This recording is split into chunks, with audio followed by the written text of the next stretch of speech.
Yes, welcome back to the Magic Sponge podcast, a miracle cure for all your rugby league injury issues. I'm Brien, I'm the guy behind NRL Physio. All the content you see on socials. I got my co-host, James, you are in. It is Sunday night. We're back after having a week off. And mate, I'm so glad to have you, especially this Sunday night.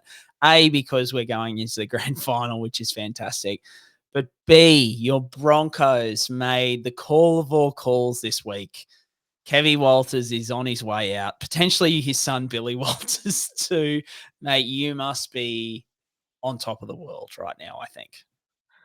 I said to you off air, Brian, I needed a party hat to come on here and wear it because I was extremely happy to see the news. I think as soon as it broke, you obviously screened it to me. I was smiling with absolute delight when it came out.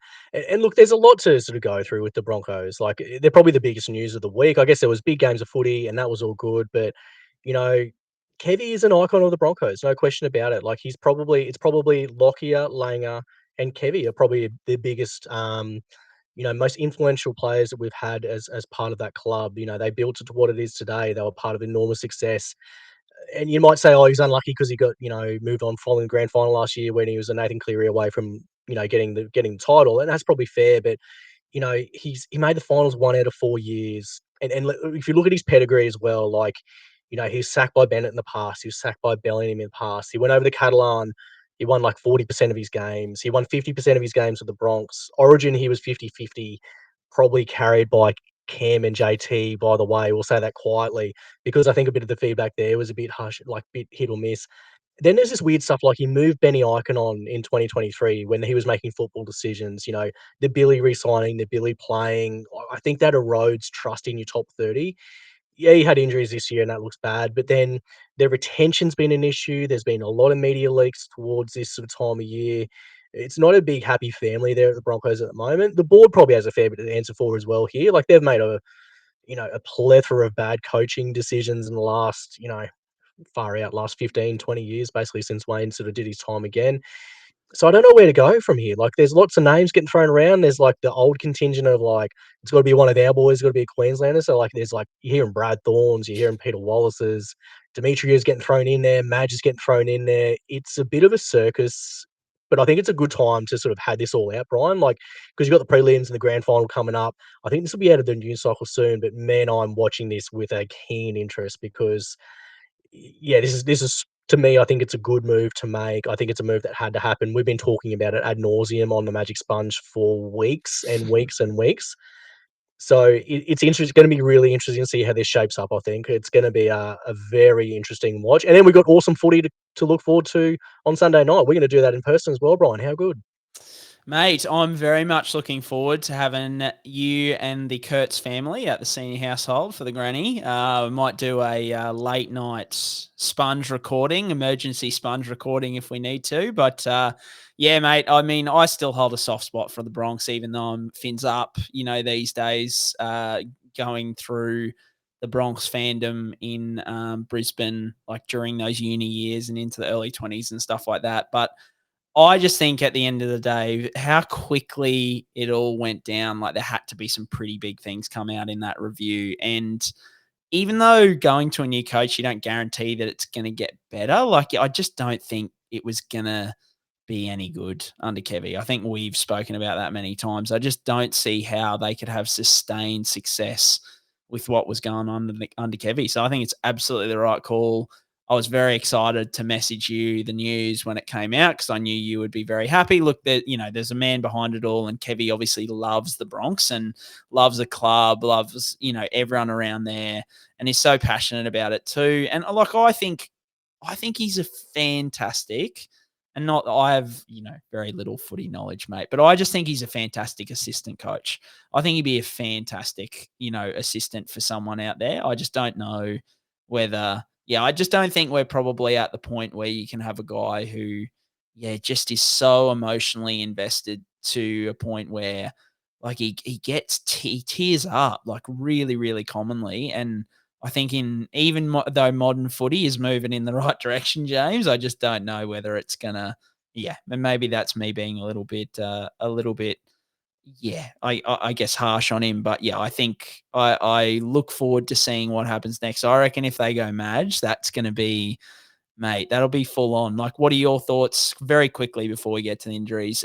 It sounds like Madge is going to be the pick at the moment. What would your thoughts be on that? So Madge to me is very interesting because I honestly don't know if it's gonna be good or not. I think that's the most exciting thing about it is you got Madge who's had a stellar record at Wigan in the Super League, won heaps with that. He won heaps with the Kiwis and the Blues against probably the odds really. Like he probably really turned, those internationals around. He had pretty good success at the Bunnies until it sort of fell apart later in the tenure there. And then he had the time at the Tigers, which I almost just don't know what to read into that. Like, do you just look at the Tigers and just go, far out, mate? It was the Tigers. Like no one was ever going to succeed there, or maybe he did better than he should have.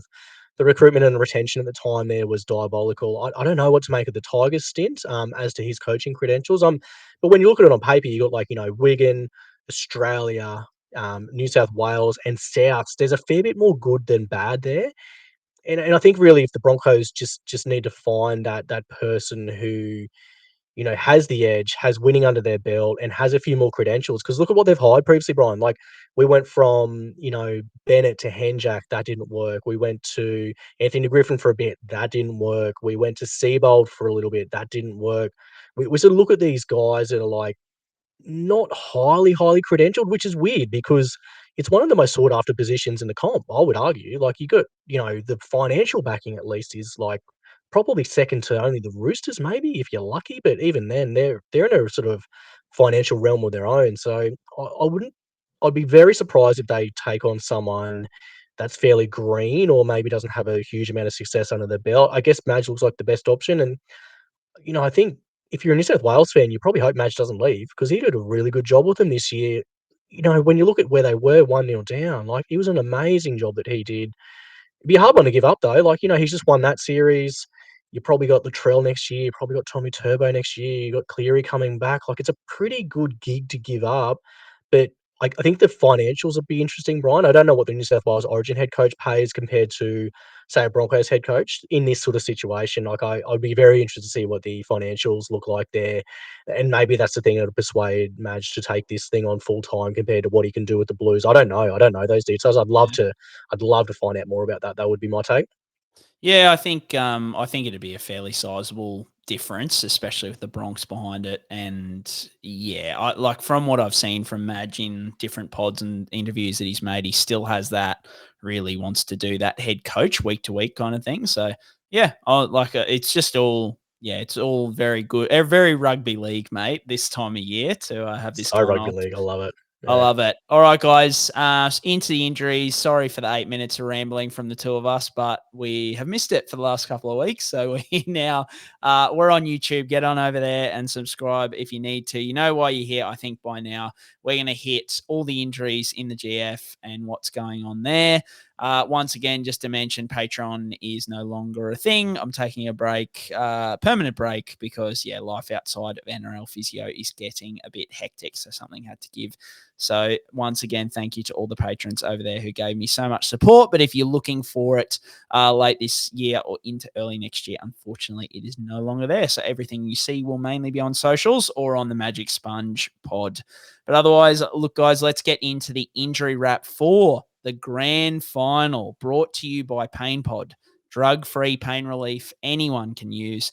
And if you head on over to PainPod, use the promo code NRLP for 12% off any PainPod products. I don't know exactly what he's done. I would have thought it was an ankle, but I'm just guessing. He shouldn't be out for a long period of time. I mean, I'm no doctor. We have to wait for the scans, obviously, but that'd be more positive than negative. We're wrapping up finals week 2, Brian. So we're looking ahead to the grand final, which is super exciting this time of year. It's winner takes all. It's sudden death footy at its best, as we've always said in the weeks gone by. So cannot wait for that. First things first, we're going to talk about Lindsay Collins with the HIA here, Brian. What do you want to sort of comment on here straight out of the gate? Obviously, it doesn't have implications for the Roosters, but it's been a big talking point out of this Roosters game, hasn't it? Yeah, it has. I think we've got a question on the Asafa Solomona side of things later, so we'll go through that. The main thing I wanted to say about Collins is that's his second concussion in about, about 8 weeks. He had one in August as well. It's his 5th concussion since 2021 too. So, yeah, he's racking up the numbers there. Once again, it's not all about the number of concussions you've had, but it's definitely a consideration sort of moving forward. Once those concussions start to stack up, it can make you more susceptible to a further concussion, and it can increase your likelihood of having a complex recovery from a concussion. So something worth remembering with Collins moving into next season. Panthers next, Brian. So Scotty Sorensen was ruled out pre-game with the hamstring injury. He wasn't also named as 18th man in this squad just gone, so he'll be maybe a TBC for the grand final. Then I think we need to talk a fair bit about Nathan Cleary here. So obviously we talked a lot about the shoulder injury that he injured in the lead up to the finals, but then he also, with your eagle eyes, you pointed out like some pretty significant hand padding and strapping on his right hand, I believe it was. It's been reported as a bone bruise there, Brian. This might be a good wool pull by the Panthers again in, I guess, diminishing the severity of an injury there, because if you have that amount of padding on a hand, it's a fracture for all money. That would have been my takeaway from it. What were your thoughts on the shoulder hand situation for Nathan Cleary? If you want to hear him first, or Scotty Sorensen. Yeah, we'll just quickly cover off on Scotty Sorensen because we've got a lot to talk about with Cleary, and I'll probably forget about Scotty Sorensen if we don't hit him first. See, he's got the hamstring injury. It's just mainly risk of re-injury with him. Do they want to take that risk? Are they, happy that Luke Garner can do the job? The re-injury risk is going to be, 10 to 12% in that first game back for him. So you're looking at one in 10 times he's going to re-injure that hamstring. It's probably even a little bit higher for him with the hamstring kind of already having done it once this year. So yeah, that's the risk they've got to toss up, which they're tossing up, a similar sort of risk versus reward thing with Cleary as well. So it's what's the gap between a Scotty Sorensen and a Luke Garner versus the risk there. That's the calculation they're going to have to make. Cleary, mate, I think we said it off air. Like, I'm always an advocate for more injury info coming out. Like I love having injury info that we can analyze and talk about. But this time of year particularly, we've always been on record as saying when there's a competitive advantage to injury info, no club should ever tell us anything. And I am all about, like, we loved the Cooper Cronk thing. Like that was one of the best things I've ever seen from a club surrounding injury info.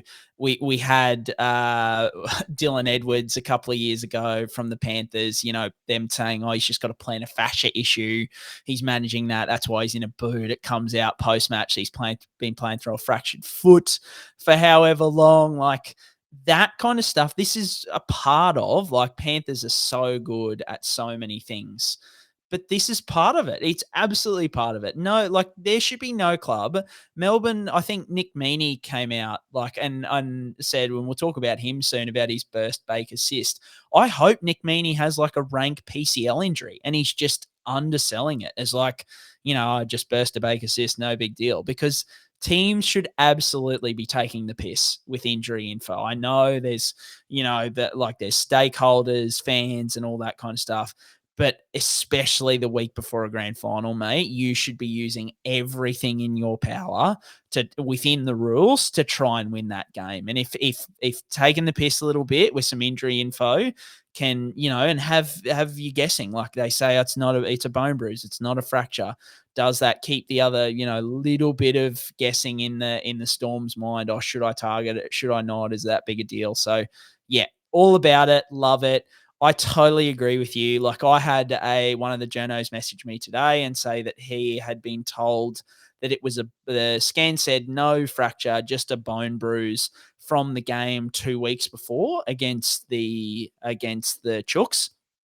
My response was, look, like I'm not going to believe anything that comes out of the Panthers around this time of year, but B, it would be the first time that I've seen someone have like a phone book strapped to their hand 2 weeks after suffering the injury and it only be a bone bruise. Like that just, I've been keeping an eye on these injuries for like 6-7 years now. Like it's just never happened. So I just think either one of two things. I think either there's a fracture there from either the week at training or the game 2 weeks ago. the only way I think it could be a bone bruise is if the bone bruise happened at training this week, because I don't see why he would still have such significant strapping, even with the most severe of severe bone bruises, for a hand injury that's 2 weeks old. It should settle. It's not a weight-bearing surface, the hand. If it was a knee, it's a totally different thing on the joint surface. But yeah, I mean, before I move on to the shoulder, because that's obviously probably the bigger talking point, like, are you sort of similar where, yeah, look, like, this is part of what makes Penrith good? You like the fact that they can take the piss a little bit with this injury info? Yeah, I fully supported Brien as someone who just gets around shenanigans non-stop. I think if you can say in the media on record, yeah, it's just a bone bruise, that's why it's strapped up, full well knowing that he might have like a fractured metacarpal or a snap bone in his hand, and he can get away with that, then all good for me. Like, I think that's well and truly play on, especially at this time of year. And I think, to be fair as well and frank, I think more clubs should probably take a leaf out of the Penrith book. I think at this time of year, there's no leaks out of that club. Even like the local journos don't get a sniff of this stuff. I think they do it extremely well, and I think it goes to show as to why they've been the premier team for the last 4.5, 5 years, and they get the job done. So I like the way they do it personally. Yeah, it's like small percentage stuff, right? Like, it only gives you like tiny little edges here and there, but like, yeah, it's the small percentages that are the difference at the end of the day. So the shoulder, I think, like, if anybody's listening to the podcast as a one-off, this is why they're here. They're here 16 minutes in and they're finally hearing about Nathan Cleary's shoulder. This is us, guys. We waffle. So with the shoulder, it keeps coming back to re-injury risk. It's high. It's elevated. We saw he went down on the outstretched arm, so he got involved in a tackle that he didn't really have complete control over. That's the thing at the moment, is so much of what he's going to be doing at training is going to be working on tackle technique, working on landing technique. He's been well on record talking about that from his past shoulder injury. So he's going to be at training working on those tackling and those falling to the ground techniques when he's being tackled, to try and restrict his loading on the shoulder with the arm outstretched above his head or out from his body, because that's going to put that shoulder joint, which is inherently unstable, because it's going to need reconstruction. Ivan has been on record as saying that. So it's unstable at the moment, or more unstable than it usually would be, unstable to the point where it will require surgery to stabilize it postseason. So they're having to strap it up. He's got one of those Jonathan Thurston heavy braces on at the moment to try and restrict it. But on the weekend, he got into a position that he wasn't in complete control over, and he did land on it with it outstretched. Now, they've said it's just jarred up. I mean, people have come out and said to me, it's no big deal. It's just a jar, all that kind of stuff. Once again, don't believe a word that comes out of Penrith at the moment. I mean, he even tried to do like a little, like, they asked him in the post-match presser, how's your shoulder? Is there any movement restrictions? And he kind of did like a little movement with his shoulder, which was nowhere near full range of movement whatsoever. So meant jack shit. It was pretty funny though. But yeah, like, I think don't believe anything that comes out of that club, but B, like, an aggravation to the point where he had to grab it. Yes, he stayed on the field, but the fact that he was clearly affected by it, it's not nothing either. It just shows you that the shoulder isn't 100%. We all know that, but that carries through to this weekend. This weekend coming, he is going to be put, and it's going to be, Storm's challenge to not get too focused on him, like the Cooper Cronk situation, but to put him in positions where he's forced to challenge that shoulder, and put him in positions where he's not in control of the situation around him. Because, I got asked, I've been up in lights on the Daily Telegraph at the moment as NRL Physio Brien Meaney. By the way, I ask every time not to be called NRL Physio, because I know it pisses off all of you NRL medicos out there. The journos never listen to me. It does not do anything for my reputation, just so you know. But I'm up in lights as saying, yeah, look, ticking time bomb, I think it is. Like, it's just one of those things where he could go into a tackle, he could be put in a poor position, and it could pop out. That's why they're carrying Brad Schneider on the bench. It's that simple. But yeah, look, it's not like he's not going to play. It's not like he's not going to perform well, because that's the other thing is people ask about, is it going to affect his performance? It won't affect his performance really at all from that perspective. He maybe misses a tackle or two that he wouldn't usually miss, but from an attacking standpoint, he'll still be his usual self. It's just that risk of re-injury. And Journo asked me today in the conversation, is there a percentage you can put on it? There's not really a percentage you can put on it. You've got everything from Nathan himself a couple of years ago, where he played 8 or 9 games after he came back from a shoulder dislocation and had no issues, and they won the comp. But then you've got Jahrome Hughes, who couldn't get through 2 full games, couldn't get through the grand final last year with exactly the same problem. So yeah, it's quite varied. The uncertainty around it and the volatility around it is the interesting point. James, have I missed anything there? Are you on the same wavelength? I think it's a pretty straightforward one, just about the re-injury risk. No, all key points covered there, Brian. I think it's a good one you made about the makeup of their bench, though, because it means they are going to have to carry a Brad Schneider, which may make a difference. It's hard to really know. It'll only be sort of known on reflection after the game how it sort of plays out to how that sort of ends up. But it will mean they need to carry someone like that on the bench, where they often, really through the year, Brian, they never really carried a 7 or 6 type player on the bench, although they did last year in the grand final and it worked out for them well, given that Jahrome Hughes is carrying it. So, I'm sure Ivan will do the right thing and carry someone again this week coming. So next team we're going to talk about here is the Melbourne Storm. Out of this one, Harry Grant with a calf injury, Jahrome Hughes with a neck injury. Neither of them are considered serious. And then probably the one that's a bit interesting here is Nick Meaney with a knee concern, Brian. Who do you want to touch on first? Yeah, probably like Jahrome Hughes and Harry Grant doesn't sound like anything major. They came off precautionary reasons. Nick Meaney with the knee, they thought it was a PCL injury potentially, but he has said that it is a ruptured Baker's cyst, which is like a buildup of fluid behind the knee. It usually comes about because of some sort of irritation in the knee that causes excess fluid to be produced. So that excess fluid has to go somewhere, and it usually just pops out the back and forms like a little cyst or like a little pocket of fluid. Sometimes that, can be hit or something can happen and that pocket can burst, and that can be super, super painful. There are even some times where if people have Baker's cysts, doctors will go in and drain those cysts. I don't usually suggest that, because more often than not, you're not addressing the reason that the cyst is there in the first place, and they come back.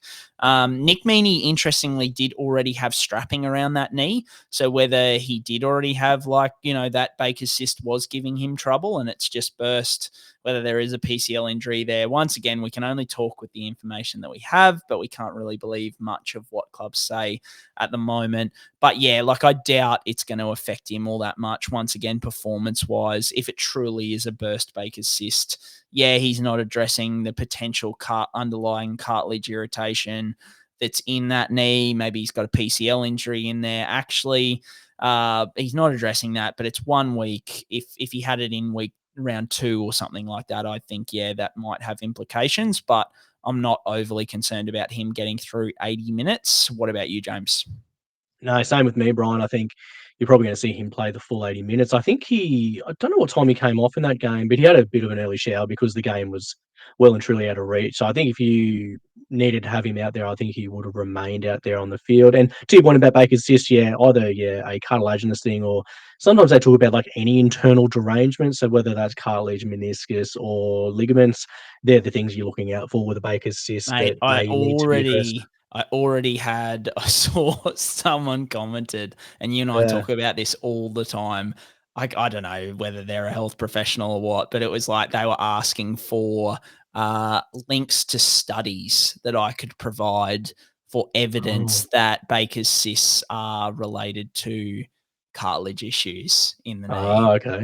Did you slap down Brookner and Khan in their face and just say, "Hey, here's the Bible of musculoskeletal medicine. Get that into you"? But That would have yeah, been a good look, comeback. at the end of the day, anybody, once again, who is listening, I'm a lot of my stuff is based on wonderful evidence and experience in what I do, but I'm also just posting to social media. I'm not trying to get this published in some journal, so I'm very rarely going to provide spend my free time going and finding studies to satisfy your question. It should really be said, Brian. The only things that we're autistic for is rugby league. We're not autistic for physio or any other nerd chats. The only Correct. things that we are wholly and solely obsessive with is rugby league football as it stands. A few of the injuries here, just to wrap, Brian, very quickly. A few of these might have Supercoach implications as well for the following season. So from the Roosters, Victor Radley with his shoulder blade fracture, which has been a Herculean effort for him to play through the last few weeks. Val Holmes with his fibula fracture is a bit of an update there. And then also Jacob Kiraz with a back injury. We talked about him earlier in the season there with back stress fractures, or it might have been even late last year. It's just a bit of a deja vu episode in my head happening about him. So let's talk about those three guys first. And I guess, do you see any Supercoach implications for Jacob Kiraz by the year 2024 going into 25? Mate, what a call by us, the pod. Jacob Kiraz absolutely killed it this year. But I'm a little bit concerned about this. So he had the stress fractures at the end of last year. It was a reason why we thought he could be a good buy heading into this season, fully over that. I guess the repeat nature of this is a potential concern. Is there another stressy there? That would probably give me then it's not just like a one-off. It's, there's a pattern there. It would raise a little bit of concern for me. I think as much as I love Jacob Kiraz this year, I think it's risky to buy any player in Supercoach off a career year going into next year. I think the doggies will be better again. But yeah, he's, part of why we liked him this year was because of his price. It was a little bit less. I'm waiting to hear the nature of this before, we put too much analysis into it, and that'll be one for the off-season pod that we'll do in the next couple of months. But hopefully you get some detail there. Yeah, just fingers crossed it's not another stressy, and that it's nothing too major, because, then I probably will be a little bit concerned. Val Holmes with the fibula fracture, I think crazy toughness to stay on for 8 minutes after this happened, for him to, tough that out and come out that's a fibula fracture. This was one where, it really hurt me sitting there and listening to people talking about an Achilles injury or an ACL injury because it was non-contact. It was one of those things where, I think one of the most valuable things injury analysis from, whether it's me or whoever, is kind of putting fans' minds at ease. And it was just never going to be an Achilles or I think even in the post-match presser, coach almost scoffed at the question. Was no, it's definitely not an Achilles. And that was all anyone was saying. It was because it clearly happened from the contact before that. So I think, just be mindful of those kind of things. I would have gotten my post out earlier. It just takes me a lot longer these days with recording onto my computer and editing it up and all that kind of stuff. So maybe I should go back to filming off the TV with the grainy footage and get it out a bit quicker. But yes, props to Val Holmes, 6 to 8 weeks. So he will be fine for preseason. So Dragons fans, don't stress. He'll be all good and be fine for next season. And then Victor Radley with the shoulder blade. I mean, we spoke about this off air quite a bit over the last couple of weeks. Just crazy that he even played. I think last time we were on this pod, we're look, he's probably not going to play because he has a fractured shoulder blade, and that's only ever happened with Cooper Cronk before, and that was taking the piss with his shoulder blade was snapped in half. They only needed to get him through one game. He didn't even perform all that well, but it was all the bullshit around it. But this, by playing him, they had to assume that he needed to get through 3 games. They were doing the whole injection, protocol. Was there any risk? Yes, there's risk of further fracture, taking it from a small fracture to a much larger fracture. But they obviously calculated that the risk was worth the reward. I thought, on one hand, I was look, Radley's being super tough playing through this, and props to him. On the other hand, there were so many people who just giving an absolute bar saying he was a liability. And he wasn't good, but, and I'll throw to you because you probably arguably the better footy brain than me at times. But I thought the Roosters were pre-dominated across the park. We brought up Angus Crichton. Angus Crichton missed I think it was 9 or 10 tackles or something. 3 or 4 of them led directly to tries. Like, yeah, I wouldn't have said Angus Crichton was a liability. I think Victor Radley still played relatively well, especially considering he had a shoulder blade fracture. He certainly wasn't the best player on the park, nowhere near it. And yes, he did let in some tries, but like, who's to say he wouldn't have done that? Like if his shoulder blade was okay, because I just think the Storm dominated. I'm sure you're of a similar opinion. I'm exactly the same, Brian. I thought the criticism was a bit overblown, really, considering he's out there. He wasn't the worst player on the park there by a mile, to be honest. I thought they were just pretty systematically dismantled. Like, it wasn't really very close there, apart from that early bit of momentum they had with the sin bin. But, when they got the 18th man activated, Trent Robinson played Zach Doctor-Clay for 5 minutes in total. I couldn't really work my head out around like that. And, a lot of people were like, well, they lost Lindsay Collins for a whole game. That's a really shit thing. But if you've got an 18th man, you've got to consider in these sort of games that might happen. So how are we going to use them and what are you going to do? How are you going to rotate people? I don't think Victor was that bad, though, to be honest. I thought it was bloody amazing that he played at the level that he did. I thought he was pretty decent, to be fair. I thought it was fairly unfair criticism, to be honest. I know. That was my take. Yeah, no, I agree. And what are your thoughts? Like, I know we don't know for sure, but let's say Kiraz has a stressy. Would that shy you away, especially in a draft setting? Because I think in a classic setting, as I said, it's probably a bit hard to buy him next year off a career year, even though I love JB Such a Kiraz. good point. But, oh, God, he's just super coach points everywhere, Brian, isn't he? And he's one of the good ones that if he's playing on the wing, he just throws a million offloads. His base power stuff is hard to match at that centre wing spot. Oh, but if you had another stressy, would it scare me off? It would probably a little bit in draft formats, I think. In standard, probably not so much because you can trade out. Yep. He's probably one I do want to start with next year if I possibly can. Yeah, okay. I just look at him as just nearly an unparalleled option at centre wing, to be honest. I think he's very, very, very good. It's just hit ups, tackle breaks, and offloads. His ability to do those things are absolutely phenomenal. So I am very, very keen on him even still to this point, to be fair. Any other things you want to add on those guys, or should we just finally wrap up with the NRLW, Brian? So Isabelle Kelly was the elbow injury out of this one. The Roosters are through to the grand final. Isabelle Kelly played today, and I think she played the full game. I think She came she off played right. 54 Yeah. minutes.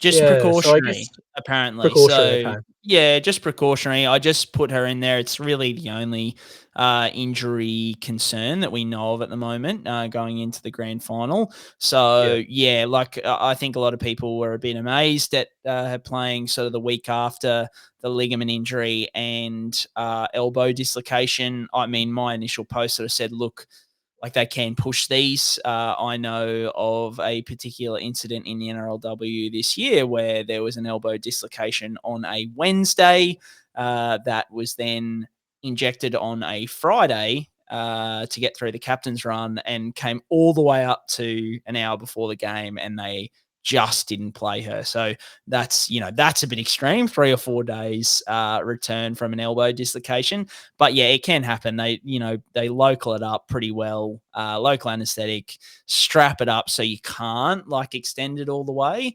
And yeah, someone like Isabelle Kelly, once again, risk versus reward. Like Isabelle Kelly is just a monster, even with half an elbow on one side. So you just play her every time, and there's no real concerns heading into the final for her. It'll be a very interesting grand final. Obviously, the Broncos choked their way away there against the Sharkies, but that'll be a good game with the Sharks and the Roosters. I think that'll be one to look forward to as well. So we're going to wrap up the injuries there, Brian. We're done and dusted, and we'll go straight into the questions there. So probably good. Oh, geez, a few more than half a dozen to get through tonight, but a few good ones to touch on. So I guess in terms of the long-term effects that Nathan Cleary might have from his shoulder injury, is his start of next year at risk? He has had a recall in the past that cost him the first 2 or 3 weeks, I think, historically. Did not affect his Supercoach performance at all because I think he came out and scored about 150 the first week back. So if he is someone you're looking at in draft formats, I would say don't fade, even if he's getting a reco. What are your thoughts on next year, Brian? Yeah, mate, completely agree. I think that one, like I've got it in my head that there was cuff damage there as well with that one, so a more extensive reconstruction surgery. They're saying, they've been quoted many times. I listened to Brandy Alexander talk about it on Saturday night on the coverage, saying that this one isn't as bad. The last one was hanging on by a thread, but this one, the damage is not as bad. So a bit more straightforward, a reco. The question is, any long-term effects? Not really. The re-injury risk or the redislocation risk after most of these shoulder reconstructions is like 5% or lower, sometimes down to 2%. So yeah, you're talking a very, very successful surgeries. They've just got a really extended recovery time. Is a starting next year at risk. So if he gets it done, we're at like effectively the start of the 10th month of the year now. That leaves us about 5 months to the start of next year. The usual return to play is 4 to 5 months of these. So he could miss a week or two of next year. It depends on how extensive that reconstruction is.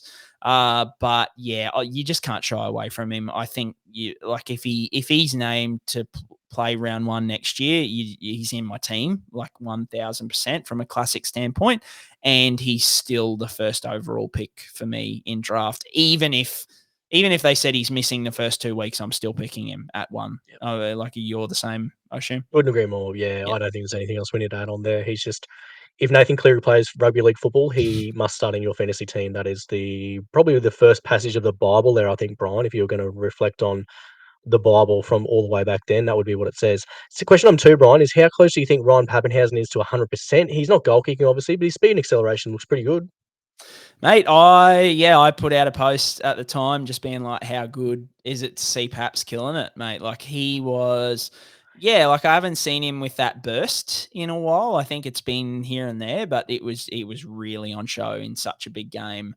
He's not goal kicking yet, but once again, like he's fit to goal kick. That's not an issue. It's just that Meaney's kicking him well, and like why bother Paps with the pressure of it? He's still working his way back.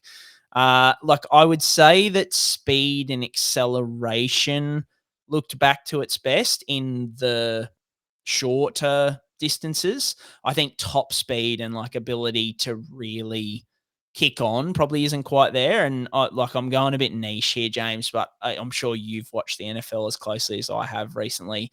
And I watched a lot of J.K. Dobbins, who is coming back off an Achilles. And is it just an Achilles or maybe an Achilles and an ACL? As well. So it might have been both. So similar to Paps, like has had like an absolute horrid run with injury.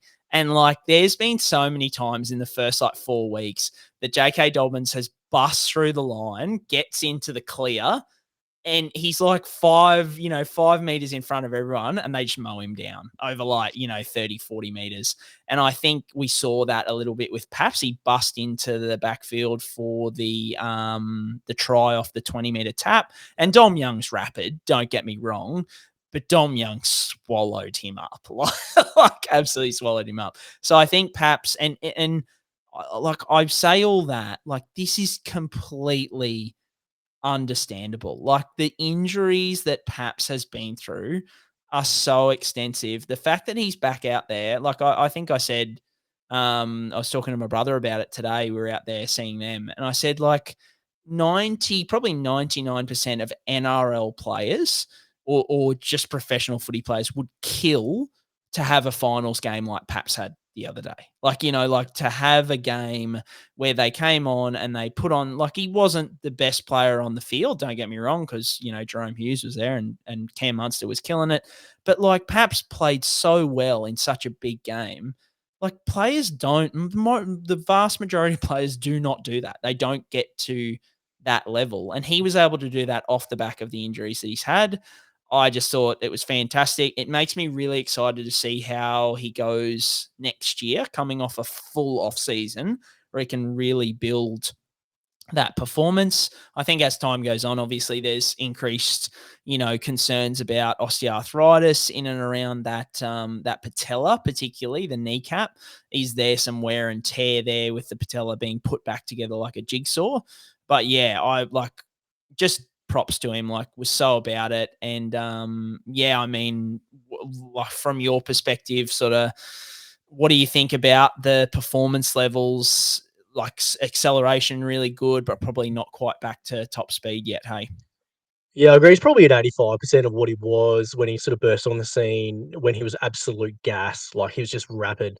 But the one thing that doesn't diminish Brien is the football nous, like, just the instinct, just where he needs to be on the field, just doing the right thing at the right time.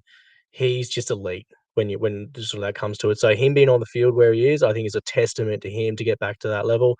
And hopefully if he's getting an off-season under his belt, he can get a little bit more of that top-end speed back. But maybe that won't necessarily happen. And it goes, a lot of players go through this at certain points in their career where they might have an accumulation of soft tissue injuries or lower limb injuries, and they don't quite have the same burst as what they did when they were sort of like in their early 20s or late teens, even bursting on the scene. But his instinct is just ridiculously good where he needed to be off that tap. The sweep play where he got around Angus Crichton, like, that's just stuff that just makes me horny when I see that. I'm like, my God, this guy's just good at rugby league football and far better than anyone that I could ever wrap my head around. So yeah, credit to Paps. He's done amazingly well, and hopefully, he won the Clive a few years back, didn't he? Against Penrith in 2020, I think was that Yep. grand final, and he had a heck of a game there. Even that try off the scrum where he breaks free and gets through the field. Like, him now to where he was there, it's different sort of set of speed. But hopefully for him, he can have the belter of a game and get another Clive Churchill and get the Storm home. Question 3, Brian, we're going to move on, is about Kalen Ponga. So this whole Kalen Ponga situation has been one of the funnier things I've ever seen for a set of test matches that to me don't look like they mean too much to too many people. I know that's discrediting the Kangaroos jersey and playing for your country and all that sort of stuff, Brian, so I'll get belted by boomers in the comments. But should the Knights have just lied about Callum Ponga being injured here? What do you reckon? Because I totally think they should have. Mate, 100%. yeah, this is one of the They all-time. cooked it. If it wasn't so close to being after the Ben Hornby, Latrell Mitchell NRL suspension thing, there's never been. I thought before that incident, there had never been a bigger fuck up from both sides, right? Like both sides had just done so much wrong in that situation. This one's almost challenging it because like the Knights and Ponga, like I know they were trying to bring out a statement to show the fans of the club, how committed Kalen is to the club. But you've got to know your target audience. You've got to know the footy public. You have to know the footy media, and you have to know past players, all that kind of stuff. They are not going to cop it. They are not going to cop that. Like especially like my mental health and that kind of thing. I think completely valid reason. Like it's a massively long season, and I think thing we can talk about extensively with something like this is, and we've said it before, the season is way too long. It needs to be shortened. So yeah, it's a valid reason. You shouldn't. I know it's part of your contract, but mental health and burnout is absolutely a valid reason. It's just as valid as some of the bullshit injury, things that teams come up with to get players out of these things, right? But the Knights should have recognized that and just done a bullshit injury, because it would have just saved so much drama for the little bit of goodwill that you won with Knights fans by coming out. It just the juice wasn't worth the squeeze, James, is the way I'll phrase it, because it just was a complete balls up in terms of, they should have just done that. I've got no issue with players pulling out of Kangaroos of origin for that matter, even if it really matters. Like if they say, like Selwyn Cobbo came out and said this year that he wasn't mentally in the right place for Maroon's selection, and we championed that on this pod. We said, look, like fair, effort from him to sort of recognize in himself that he wasn't where he needed to be. We're all for that. The footy public, not so much for that. Not so much for protecting the head at times, all these kind of things. But it's you just had to recognize that was going to happen. It was so obvious that it was going to happen. I can't believe the Knights, like media people or whatever, let that one happen. What do you reckon? It defies belief, honestly. Like, anyone with half a understanding of comms or communication strategies would have known that this angle would have been worked, and it was going to be worked because it's Kalen Ponga, because he's one of the biggest draw cards in the game. He's one of the most high-profile players. it's bad. It's bad, bad, bad. It makes you scratch your head, Ryan, as like how these organisations get run sometimes. Honestly, it's just, and I feel for Kalen as well, because if he's just like, look, I've had this, year where I've missed time and I've been rehabbing injuries. I'm just knackered. I just want to have, or they could have even said, oh, we just want to get his tightrope out of his Liz Frank, or we just want to, send him over to Bill Knowles in the USA. All good. Like, play on. Like, get him over there to the USA for all I care. Like, just get out of this like kangaroo selection conundrum. And maybe it's just Kalen get on the phone to Mel and just say, hey Mel, like probably not for me this year. And Mel just goes, yeah, all right, all good. I won't select you. That's fine. Like we got other guys that are lining up for it, they're keen for it, that are healthy. All good, play on. So they could have even done it that way. A lot of different ways it could have been done better, Brian, I guess is what we're sort of trying to get at there, isn't it? So next question we got is about this is an interesting one about Brandon Smith from the Roosters. So he's also been reported to have surgery on his MCL. Obviously, he had the MCL and ACL ruptures. Will this add time to his recovery and return to the field next year? Yeah, so the context behind this, I think he was on that podcast, the Buy Round podcast that he does with James Graham, and he kind of said, oh yeah, like he just had surgery. Mate, he sounded pretty shattered, to be honest. Like I think we've spoken about, he kind of said that his mental health was a bit of a concern, and it definitely looked it when he was talking about it. Like he didn't seem in a fantastic way. He was kind of like, this is the first time I'm out of the house, these kind of things. So the disappointing thing for him was they delayed surgery to have a brace on for his MCL to heal, to scar up before they did the ACL surgery. They've gone in to reconstruct the ACL, and the MCL was not healed all that well. It is quite rare. Usually the MCL actually scars up quite well. So that is really disappointing for him. In terms of adding to recovery time, it does potentially add a little bit of time because you kind of have to, it's a multi-directional issue now. Like your ACL stabilizes the knee in one direction, the MCL in another. They are relatively similar directions, but you just kind of, you're dealing with multi-directional components to it. Maybe it adds on a couple of weeks, but nothing too major in the grand scheme of things. Like it doesn't take you from 9 months to say 12 months or something like that. It might be 9 months to 9.5 or to 10 months at most. So still expecting him back, kind of in that mid-season range, 9 months from now. So yeah, it's not a major implication for me at that point in time. What about you? Yeah, no other sort of comments on that, Brian. I think you know all the detail there. And, I think obviously Brandon's not such a good place. So obviously, shout out to him. Hopefully he's going all right because obviously, any sort of even arthroscopic surgery, knee-wise or shoulder-wise, they're bloody sore for the first 10 days, 14 days. Like you're not in a real good place and real good headspace. And then you sort of got to think about, all the sequelae from that. So hopefully he's doing all right. I think that's probably things first and foremost there. Next question is about Nelson Solomon O'Brien. So obviously, do you feel like him only getting 10 in the bin for his hit on Lindsay Collins is fair or not fair? What are your thoughts on that? Yeah, mate, I think this question less about the obviously send off versus, but the discussion I was having with this follower was kind of around them saying that if a sin binnable offence, results in the player getting failing their HIA and being out for the game, the suggestion was that Nelson can't return to the game, but doesn't get sent off as such. Like the 18th man then comes in, so the Storm still have 17 players or 13 players on the field, but Nelson can't return to the field.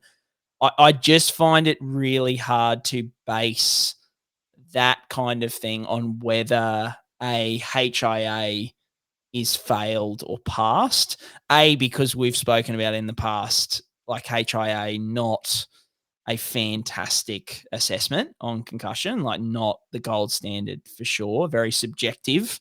But B, sometimes it can be a tackle that's not too bad that causes the opposition player to fail the HIA, and vice versa. Sometimes the tackle is absolutely horrific and one of the worst tackles you've seen, and the player doesn't foul the HIA. Like, that can happen as well. So it's hard to base it so heavily. I don't mind these kind of things being influenced by the severity of injury. I think we've said in the past, like maybe around that 15 to 20% of it. But I think dictating the whole thing based on just whether, he passes the HIA or not, in terms of can Nelson return to the game based on that HIA, I'm a bit uncomfortable with that notion. Where do you sit on that?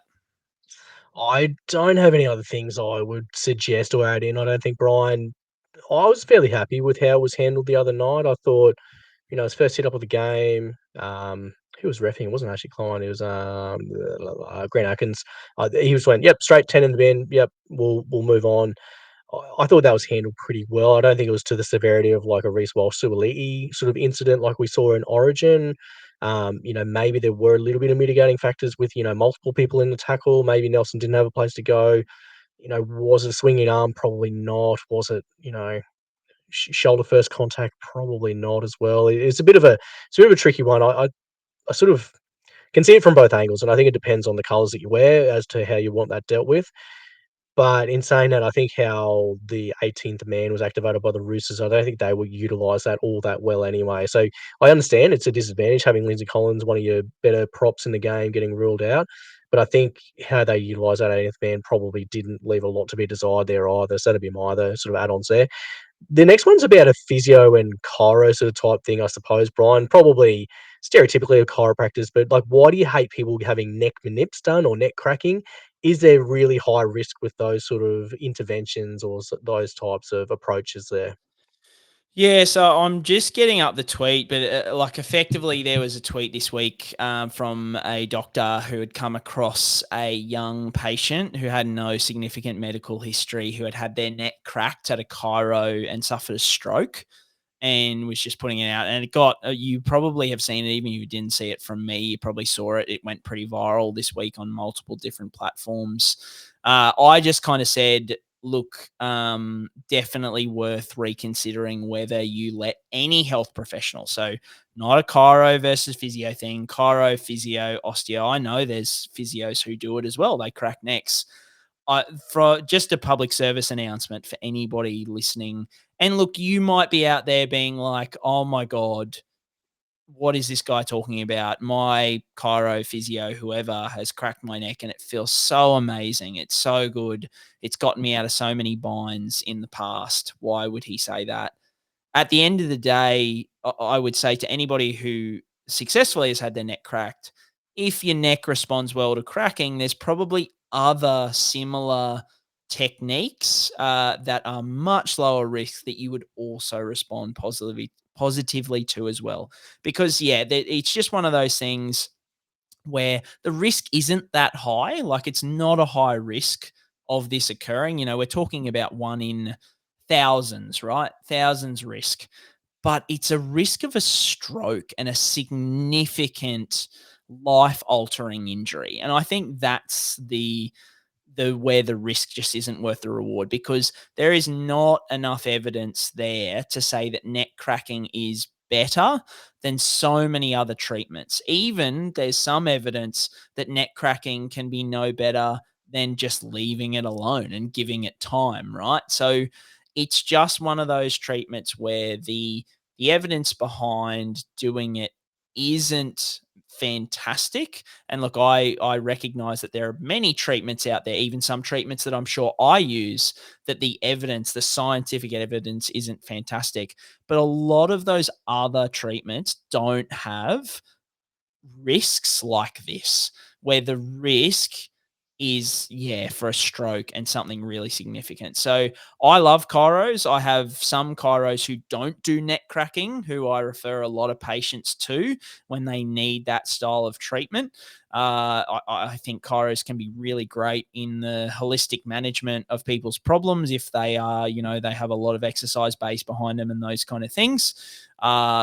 But I would just never let anyone, no matter who it is, crack my neck, because even though the risk is 1 in however many thousand, it's still risk of stroke. And that is just crazy to me. Yeah, I couldn't agree more, Brian. I have seen 3 people in practice that, I guess for background here, like, so I work in a tertiary persistent pain clinic that's multi-dis on the sunny coast, and I guess we see, like, the pointy end of the bell curve where people have complex presentations from oftentimes, iatrogenic harm from medical sort of interventions, and I've seen 3 people in my, what am I now, 11 years out, whatever we are at a uni, that have had, vertebral artery dissections from chiro manipulations and have had strokes as part of that, and they see us in the clinic with, like, persisting post-stroke pain or persistent, like, neuropathic pain post-stroke. So I've seen 3 people, that I can list there, and I guess what we know with in terms of the science, like, do neck manipulations work? Do high velocity manipulations work? We know they don't improve pain, they don't improve blood flow, they don't improve autonomic regulation or muscle strength or anything like that. There's not really any good science behind them, but there is a risk of serious adverse events. And that's why, if you're going to do them, if anyone's out there thinking, oh, well, I know people that have done them, you really need to build a vascular profile of the person that you're doing it on, because the people that I've seen in clinic, have had family members that have had stroke young, that have had, coronary artery issues, that have had high blood pressure, heart disease, stuff that happens in the family there, that's sort of spontaneous bleeding, like they've got clotting disorders and things like that. So they were seemingly fit and healthy people, but they had this vascular profile through their family history, which makes them extremely high risk to any of these interventions. And that's where it can go seriously wrong, is you need to be really mindful and careful of those things. And the reason for that is there's a blood vessel that runs through, like the outer sides of your neck as it runs down like, sort of the front side of your neck, I suppose you could say. And if you put that into an extreme position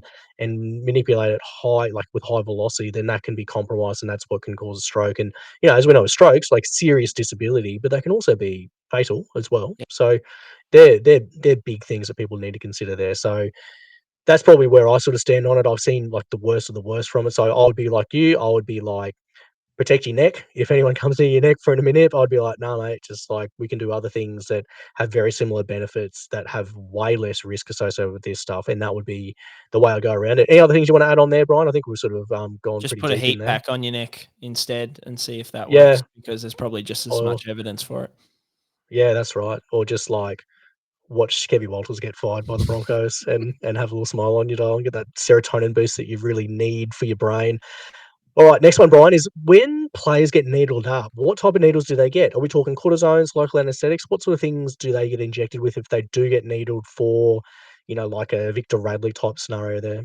Yeah, local anesthetic. Cortisone is usually done outside of the footballing, like, setting.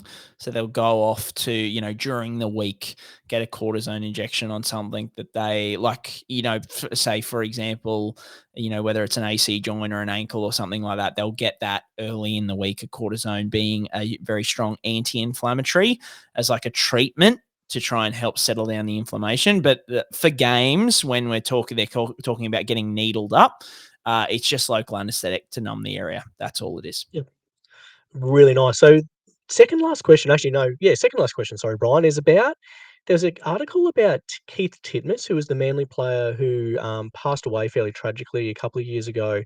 And I think it's in the article, it said they did an autopsy of his brain that showed signs of CTE. Did you catch that article? Was there any sort of things to sort of take away from that? I sort of saw the headline. I didn't have a big read of it, but it's certainly an interesting thing that they found with his autopsy, that there were signs of changes in his brain that sort of reflects CTE. That's for sure.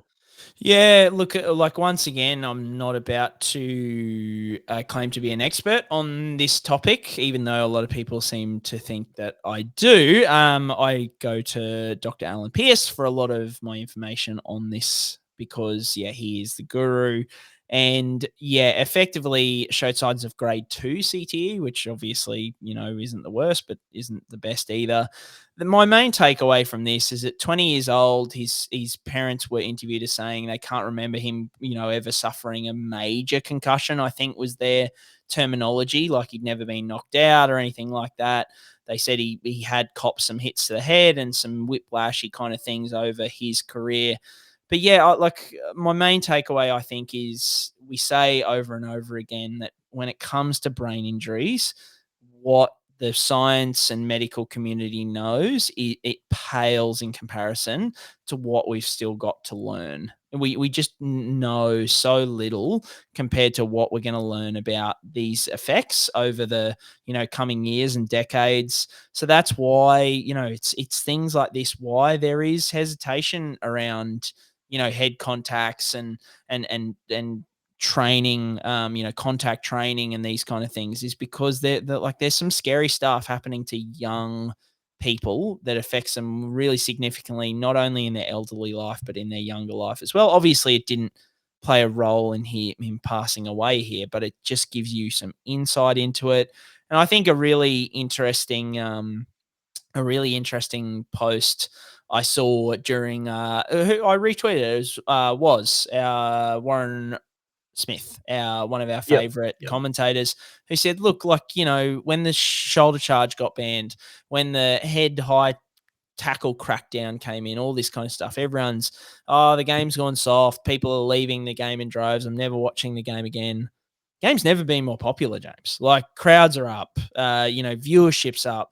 The broadcast deal is huge. The next one's going to be bigger. Well, the game just keeps growing and growing. So this whole like looking after the players and caring for their head costing the game money, it's just not. It's not. It's the game's healthier than it's ever been. So yeah, play on in my thoughts, especially with news like this. Yeah, you've covered all the points, Brian. I don't think there's anything else I wanted to add there, but I think there's a few people sensationalising, this is going to be the death of rugby league as we know it as a contact sport. But like you said, it's just way too early to draw that conclusion. There's so much more we need to learn in this space. We don't want to jump straight from A to Z with this sort of stuff without going through the scientific rigor. Lastly, grand final tips, Brian. What are your thoughts? Mate, as much as it pains me to say it, Penrith are just so good, man. Like, they're so good. It's almost embarrassing to the rest of the comp, like how good they are. Like, we're 5 years into this, and I don't think anyone's figured them out. Like, they haven't even, and I would say they haven't really gone all that close. Like, I found a really interesting post. Broncos did last year, Brian, FYI. Just so you know. But they did, but they didn't, mate, because they had Kevy coaching and they didn't tell him to watch Nathan Cleary. We're only a minute short there. Oh, Jesus! But yeah, close. I just think from my seeing, I think it was two. I might be getting the details wrong here, but effectively it was a post and it said like it was 2-2 after 15 minutes or 20 minutes between the Sharks and the Panthers. And the Panthers, who at the start of the game were paying like $1.30, were paying $1.06 to win on the live odds. And the question was like, what the hell, like, are the bookies doing? But then it was like, well, at first I asked what the hell are the bookies doing? Because it's 2-2 after 20 minutes. Like, how are the Panthers this low in odds when they started, higher than that? And it's like, but also we're all watching the game. And I don't think there's many people who weren't just watching that game going, yeah, the Panthers are going to win this. Like, it is just mental how good they are. Like, the Sharks scored their first try from Sione Katoa, like inside the sideline by a millimeter, and gets it down by a millimeter. And that was like how they broke, and they hadn't scored a point against them for like 3 games or 2 games before that or something. So yeah, I think Penrith win. I think Penrith win well. As good as the Storm have been. I don't mean this. I know you're going to say the opposite to this, James, but I don't mean this harshly to Panthers fans. I just hope they do lose, because I think that at one team winning 4 grand finals in a row is taking the absolute PISS. That is crazy. Even though it's Melbourne, who have been super successful, I do hope that there's some other clubs who come up in the coming years and kind of we have a bit of variety there. But I can't go past Penrith. Where are you at with it? Yeah, you bring up all the good points there that I can't argue against because it's all true. So I am going to tip Melbourne just because, like you said, I'm just so sick of the Penrith Panthers being so good. It really hurts my feelings. Like, I just want to see another team hold up the trophy on grand final day. So I'm going to tip the Storm. They're the best 2 teams all year, obviously. it's going to be huge for the Storm not having Nelson Solomona because he is that point of difference. He means that they can get quick play through him. They can get momentum from him because, my God, the other night, Penrith just shut down any sort of momentum the Sharks had. And what's been really evident as a Bronx fan watching the Panthers this year especially is just their back 3 yardage. It's just how you have to make your footy team now. It's just this is a non-negotiable if you're going to compete with this squad. Is if you're not getting your wingers and fullback to run 150, 200 meters a game, you're not going to be in the game here. And the Storm don't really have that. I guess Paps doesn't really have that. Warbrick's not a high sort of carry guys. Avi Coates has got better, although he's not in the same breath as those Penrith boys. So hopefully there's a way that the Storm can figure it out and they can sort of bring their best to it. I think what was showed the other night, Brien, is with Cam Munster being there, how much we missed him for Queensland this year. My God, he was influential on the Storm there, just from a presence point of view, a few of the touches.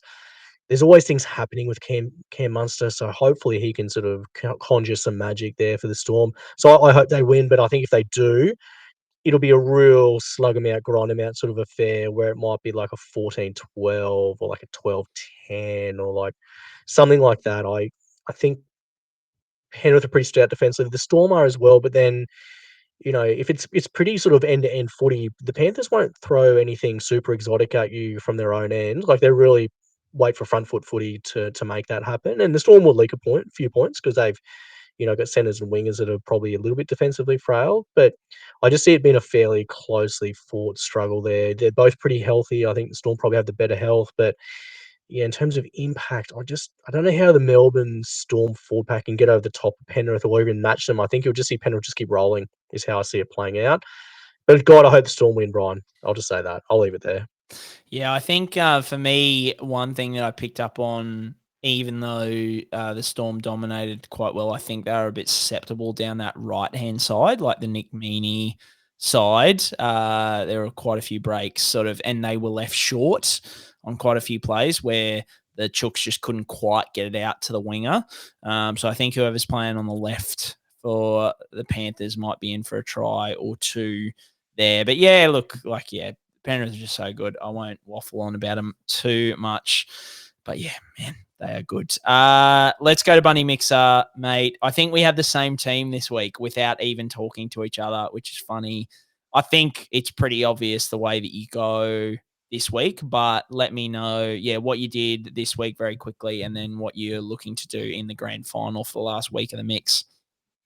Yeah, so I had exactly the same team as you, Brien, which is really funny because we didn't even talk about it. And I think I set this team on Wednesday, so I didn't forget last minute. So, yeah, boosted Koenig, boosted Cleary, and then I think the setup was Harry Grant, Connor Watson. I went Malahi Funga as a point of difference, which you did as well, which is really funny.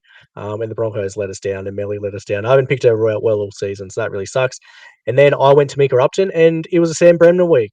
Brien, what were we thinking? Sam Bremner, friend of the show, coming back from kid number 3. She's just like, oh yeah, prelim final, no dramas. I'll just put up a million mixer points and be nearly the best player on the field. What were we thinking, Brien? Back send Bremner. She's a gun.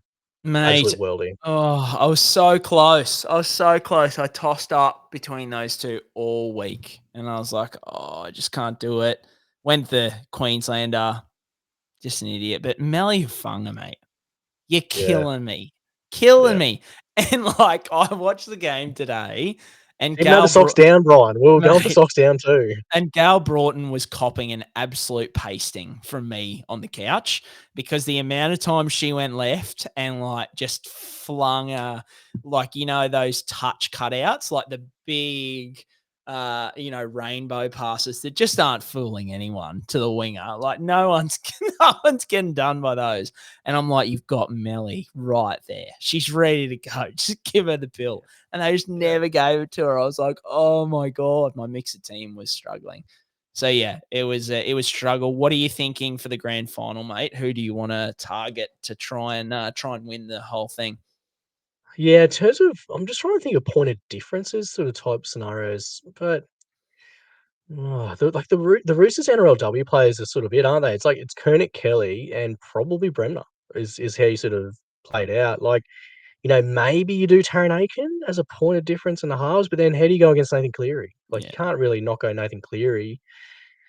I don't know where else you can find a point of difference there. Maybe I don't know, Harry Grant's in a world of his own in that sort of point of view. Yo's in a world of his own. Cleary, maybe Dylan Edwards if you wanted to get creative at fullback there. I just don't see how you can find much of a point of difference in I this think, one to be honest with you, that's gonna be big. the only thing you could do is go like a Sharks Yeah. NRLW, like one But of even their the Sharks, one of their girls. they don't really have much NRLW relevant players. Like, I just like Penatoni's Talay at centre Holmes, I think. there, Talay like, Holmes was the only one that I saw, and then Penatani, I think, are yeah. probably Like, the Kelly two. Johnson had a game, but she's not playing, like, the full game in the middle there, so you can't really count on that all the time, can you? I don't know. She scored very well in 47 minutes. Like, she put up 65, I think, in the mix, or something like that. So, like, that's a pretty big output for 47 minutes, 65 points. Talay Holmes played the full game. Penatani's been pretty solid there in the centres, but again, Tonagato hasn't really been that relevant this year from the Sharkies.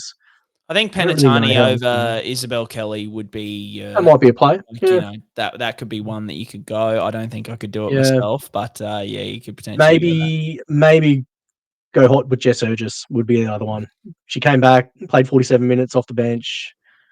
Just back the one who You is hot, mean who is you mean tagged into Tommy Talau. the girl that Tommy Talau put on the map? That's right. Is that, yeah? That's right. Yeah. Put Jess up in lights with the breakout Supercoach Performer of the Year. So maybe Jess, if she's not highly rostered or highly owned, would be one if she's starting for the Roosters. But again, I think, she'll probably get a few people starting her rather than Isabelle Kelly, given the elbow concerns, perhaps. But if they're not, then maybe Jess Surgis is the one there. Like, come back off the medial, got through that game. I didn't see how she looked, to be fair, to be honest, but Yeah, she wasn't I'm on just gonna go form, 5. but yeah, vibe-wise, yeah, play on. I think that's the play. Is you look at ownership stats and you just pick whoever's the lower owned out of Surgis and Kelly, and you Yep. just go with that. That would be my suggestion too. Yep, nice one. Cool, mate. All right, guys, that is a wrap for this week. If you like the pod, give us a review, recommend to a friend. We'll be catching up for the granny next week, which will be good, James. I very much look forward to that. Some rugby league all day on Sunday. Hopefully the kids don't have any major plans because, I'm going to be parked in front of the footy.